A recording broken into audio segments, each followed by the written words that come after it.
दोस्तों नमस्कार। दोस्तों, हाल फिलहाल में कुछ ऐसी घटनाएं घटी हैं जिन्होंने ना सिर्फ हमें हैरान परेशान किया है, बल्कि हमें चिंता में भी डाल दिया है। जो हमारा जो सामाजिक ताना बाना है, उस पर भी सवाल खड़े कर दिए हैं। आज हम उन्हीं पर ही बात करेंगे। दोस्तों, कल एक खबर आई थी कि औरैया में एक दिलीप नाम के व्यक्ति की गोली मार कर हत्या कर दी गई।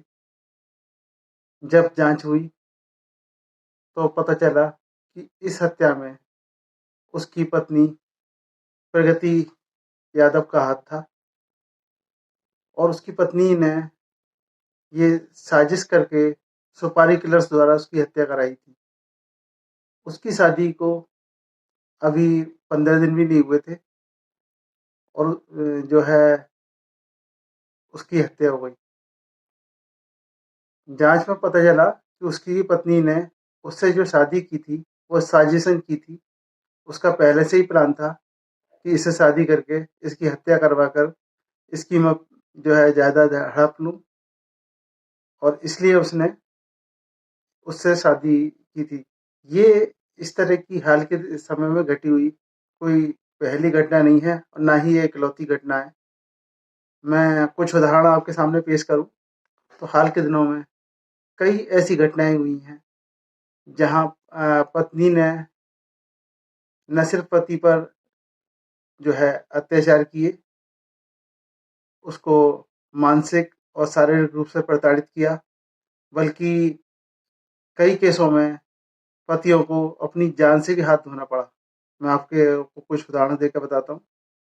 मेरठ का जो था सौरभ राजपूत हत्याकांड आपको याद ही होगा कि किस तरह से एक सौरभ राजपूत नाम के व्यक्ति की उसकी पत्नी मुस्कान और उसके जो मुस्कान का प्रेमी था, उन्होंने हत्या कर दी। निर्मम हत्या ही नहीं की, बल्कि उसको जो है एक ड्राम में डाल करके ऊपर से सीमेंट का घोल डाल करके उसको इस केस को दबाने का भी प्रयास किया। इससे पूर्व भी ऐसे कुछ और मामले भी सामने आए हैं, जैसे कि जयपुर में एक धन्नालाल नाम के व्यक्ति की हत्या हुई। उसमें भी उसकी पत्नी गोपाली देवी शामिल थी। इसी तरह से हरिद्वार में एक सुखपाल सिंह नाम के व्यक्ति की हत्या हुई, जिसमें भी उसकी पत्नी ऋतु कौर शामिल थी। इसी तरह से बेंगलोर में भी एक लोकनाथ नाम के व्यक्ति की हत्या हुई, उसकी पत्नी भी इस हत्याकांड में शामिल थी। ये घटनाएं बताती हैं कि किस तरह से जो है पत्नियों ने अपने पति को रास्ते से हटाने का कार्य किया। इसके अलावा कुछ और भी उदाहरण हैं, जैसे कि जिसमें पत्नी ने हत्या तो नहीं की, लेकिन पति पर इतना अत्याचार ढाया, मानसिक रूप से उसको इतना प्रताड़ित किया कि उसने आत्महत्या कर ली।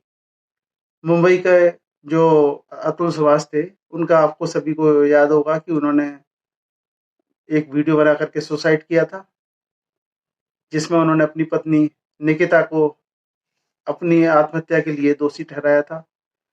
इसी तरह से दिल्ली में एक पुनीत खुराना नाम के व्यक्ति ने अपनी पत्नी मनिका से दुखी होकर के आत्महत्या की थी। एक और भी केस जो काफी सुर्खियों में रहा, वो था आगरा के मानव शर्मा का सुसाइड केस। उन्होंने भी अपनी पत्नी जो निकिता थी, उससे प्रताड़ित होकर जो है आत्महत्या कर ली थी। ये सारे केस इस बात को बताते हैं कि हमारे समाज में पिछले कुछ समय में कैसे परिवर्तन आया है। ये सारे जो केस हैं उस ओर इंगित हो करते हैं हमें। हमारे देश भारत में विवाह को एक बहुत ही पवित्र बंधन माना जाता है। खासतौर पर जो हिंदू धर्म है, उसमें तो ये मान्यता है कि विवाह जो है वो 7 जन्मों का साथ निभाने के लिए होता है। जो लोग जन्म जन्मांतर में विश्वास नहीं करते, उनकी भी ये मान्यता है कि कम से कम विवाह जो है जीवन भर के लिए होता है। तो उस देश में इस तरह के मामले सामने आना बहुत ही चिंताजनक है और एक विचारणीय प्रश्न है।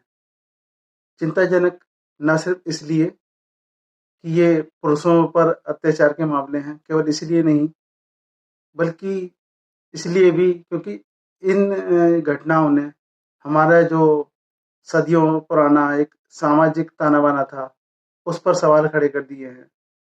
साथ ही साथ जो हमारे देश में जो वास्तव में पीड़ित महिलाएँ हैं, जिन पर अत्याचार होता है आज की तारीख में भी, उनको भी संदेह के घेरे में ले ले आए हैं। तो इस तरह से कि क्योंकि जो है आप देखेंगे कि हमारा जो समाज का ताना-बाना है, जैसे कि मैंने बताया कि विवाह को एक बहुत ही पवित्र बंधन माना जाता है और जीवन भर का पति-पत्नी का साथ माना जाता है। इस तरह की घटनाओं के बाद जो हमारे यहाँ जो पवित्र बंधन है विवाह का, उस पर सवाल खड़े हो गए हैं, जो कि बहुत ही चिंता का विषय है। इस तरह की घटनाओं ने जो है विवाह पर भी प्रश्न चिन्ह खड़े कर दिए हैं। इसके अलावा दूसरी जो एक चिंता की बात है, वो ये है कि हमारे देश में सदियों से महिलाओं पर जो है अत्याचार होते आए हैं। उन अत्याचारों में से एक अत्याचार जो था, वो था विवाहित महिलाओं के ऊपर जो था ससुराल पक्ष द्वारा उनको पीड़ित किया जाना शारीरिक रूप से, मानसिक रूप से, आर्थिक रूप से। इस दिशा में पिछले कुछ दशकों में काफ़ी कमी आई है और इस कमी का कारण हमारे समाज में आई हुई जागरूकता तो है ही, साथ ही हमारी सरकारों की जो तत्परता और उनकी जागरूकता भी है। क्योंकि हमारे देश की जो है जो भी सरकारें नहीं हैं पिछले कुछ दशकों में, उन्होंने इस पर जो थे कड़े कानून बनाए और उन पर सख्ती से अमल भी कराया।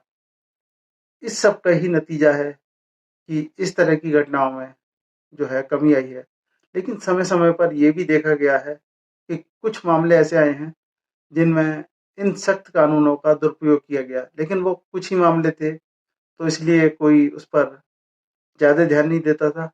लेकिन ये जो घटनाएँ हाल ही में घटी हैं, इसमें यही देखा गया है इन सभी महिलाओं ने इन सख्त कानूनों का दुरुपयोग करने का प्रयास किया है। उनको जो है अपने पक्ष में करने का प्रयास किया है, उन कानूनों के जो है दुरुपयोग करके, जो कि बहुत ही चिंता की बात है। वो चिंता की बात इसलिए है कि जो वास्तव में पीड़ित महिलाएँ हैं, अब उनको भी संदेह की दृष्टि से देखा जाएगा। उन पर भी ये शक किया जाएगा कि ये कहीं कानून का दुरुपयोग तो नहीं कर रही, ये कहीं झूठ तो नहीं बोल रही, जो कि एक बहुत ही चिंता की बात है। इन महिलाओं को ये सोचना चाहिए था कि वो उन जो महिलाएँ हैं, जो पीड़ित हैं वास्तव में, उनके साथ कितना बड़ा अन्याय कर रही हैं, निजी स्वार्थ के लिए, जो कि एक अ, निंदनीय बात है। इस तरह की घटनाओं के पीछे अगर हम कारण खोजें, तो मुझे 2 बड़े कारण नज़र आते हैं। पहला बड़ा कारण जो है, वो है कि हमारी जो महत्वाकांक्षाओं में वृद्धि हुई है, हमारी महत्वाकांक्षाएँ बहुत ज़्यादा बढ़ गई हैं और दूसरा है, जो हमारे संयुक्त परिवार थे, उनका टूटना। दोस्तों, जैसे कि आप सभी को पता होगा कि पुराने समय में लोग बहुत ही संतोषी स्वभाव के होते थे। उनकी सीधी-सी एक जो थी दिनचर्या थी और उनका बहुत ही लिमिटेड वो जो थी महत्वाकांक्षा थी, वो जो है रोटी, कपड़ा और मकान, उससे ही खुश हो जाया करते थे। उनको खाने को जो है भरपूर भोजन मिल जाए, पहनने के लिए ठीक-ठाक कपड़ा मिल जाए और रहने के लिए छोटा ही सही, कच्चा ही सही लेकिन घर मिल जाए, तो आदमी संतोष कर लिया कर लेते थे। लेकिन आज के समय में ऐसा नहीं है। हमारी महत्वाकांक्षाएँ, हमारी जो है जो हमारे बहुत ज़्यादा बढ़ गई हैं महत्वाकांक्षाएँ। हम बहुत ही ज़्यादा ओवर एम्बिशियस हो गए हैं। अब हमें ना सिर्फ रोटी चाहिए बल्कि बहुत अच्छे पकवान खाने को चाहिए। हमें ना सिर्फ सिंपल से कपड़े पहनने को चाहिए बल्कि हमें बहुत ही महँगे कपड़े जो है पहनने को चाहिए। रहने के लिए हमें आलीशान घर चाहिए, सुख सुविधाएँ चाहिए सब तरह की, महँगी गाड़ियाँ चाहिए। इसके अलावा जो है देश-विदेश में घूमने के लिए चाहिए। बहुत ज़्यादा महत्वाकांक्षाएँ बढ़ गई हैं लोगों की। महत्वाकांक्षाएँ रखना वो गलत नहीं है। उनके लिए इन महत्वाकांक्षाओं को पूरी करने के लिए प्रयास करना भी गलत नहीं है। ऐसे प्रयास भी किए जाने चाहिए, उसमें कोई गलत बात नहीं है। लेकिन गलत तब है जब हम इन महत्वाकांक्षाओं को पूरा करने के लिए जो है अपनी सीमाएँ भूल जाते हैं, अपनी मर्यादाएँ तोड़ देते हैं और कुछ भी करने को तैयार हो जाते हैं। गलती वहाँ होती है कि हम जो है अपनी महत्वाकांक्षाओं के लिए किसी भी लिमिट तक जो है जा सकते हैं। जब हम ऐसे प्रयास शुरू कर देते हैं किसी भी लिमिट तक जाने के, तब वहाँ से गड़बड़ शुरू होती है। इसके अलावा दूसरी बात मैंने जो बताई कि जो पहले आप सभी को पता होगा कि हमारे देश में संयुक्त परिवार हुआ करते थे, लेकिन धीरे-धीरे संयुक्त परिवार जो है विलुप्त होते जा रहे हैं, खत्म होते जा रहे हैं। अब कुछ ही संयुक्त परिवार बचे हैं, अन्यथा आजकल जो है लोग पति-पत्नी ही होते हैं। बच्चे भी आजकल होते हैं तो वो पढ़ने के लिए बाहर चले जाते हैं, तो पति-पत्नी ही होते हैं और वो भी दोनों अधिकांश जो है वर्किंग होते हैं, तो उनके पास एक दूसरे को समझने के लिए समय ही नहीं होता। तो वो एक दूसरे को समझ पाते हैं, ना ही कोई ऐसा व्यक्ति होता है जो उनको समझा पाए, क्योंकि मैंने जैसे कि बताया संयुक्त परिवार टूट चुके हैं। अब परिवार से जो है व्यक्ति का मिलना ऑकेजनली होता है, साल में 2-3 बार ही होता है, तो उसमें कोई क्या उनको सलाह देगा। फिर भी कुछ लोग बड़े-बुजुर्ग परिस्थितियों को समझ के उनको सलाह भी देते हैं, तो वो लोग उसको नज़रअंदाज कर देते हैं। उसकी वजह ये है कि आजकल की जो हर नई पीढ़ी को यही लगता है कि वो बहुत ज़्यादा जानती है, कोई पुराने लोगों को नहीं पता। एक तो ये वजह है, दूसरी वजह है कि हर कोई अपने आप को जो है इंडिपेंडेंट रहना चाहता है। वो उसको लगता है कि जो है दूसरे को उसके मामले में इंटरफेयर नहीं करना चाहिए। वो दूसरा चाहे कोई उसके परिवार के सदस्य क्यों ना हो। ये भी जो है इस तरह के मामले बढ़ने की एक बड़ी वजह है। कुल मिलाकर के अगर हम कहें तो ये किसी एक पति-पत्नी का मामला नहीं है, किसी एक परिवार का मामला नहीं है, किसी एक शहर का मामला नहीं है। ये जो है सारे देश का, सारे समाज का मामला है। इससे पहले कि ये एक गंभीर नासूर बने, इसको सबको मिलकर के इस तरह की घटनाओं को रोकने के लिए प्रयास करना होगा। गंभीरता से इस तरह की घटनाओं को लेना होगा। ये कोई जो है हँसी-मज़ाक का या टाइम पास का मुद्दा नहीं है।